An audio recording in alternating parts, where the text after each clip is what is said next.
So last weekend, my cousin Tara invited the whole family over for what she called a transformative silent meditation retreat.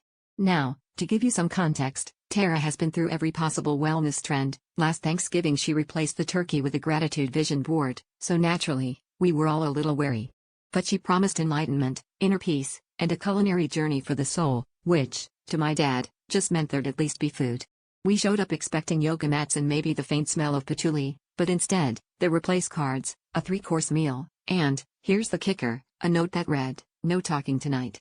All communication must be done via interpretive dance." At first, it was kind of fun. My aunt tried to ask someone to pass the salt by miming a sort of jazz hands meets disco move, which confused my uncle into thinking she wanted him to moonwalk the potatoes over. My brother communicated that he was full by attempting a dramatic death scene with a napkin as his shroud, and my mom did a waltz with her wine glass every time she wanted a refill. But things started to get out of hand around the main course, when my cousin Emily tried to indicate she was allergic to nuts by performing what can only be described as the world's least convincing squirrel impression. The only person who seemed totally in his element was Grandpa Joe, who's always thought dinner was a spectator sport anyway. That's when it happened. Grandpa, determined to get more gravy, stood up and busted out what he claimed was his old Navy semaphore routine. Only, in the world of interpretive dance, semaphore looks suspiciously like a romantic overture.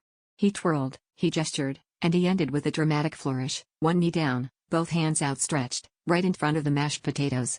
The table went dead silent, well, more silent, and Grandma gasped so loud she almost broke the no-talking rule. Everyone just stared, not sure whether to clap, cry, or pass the butter. In the end, we all agreed that maybe silent meditation retreats weren't for our family, unless you count the mashed potatoes, which are now officially spoken for.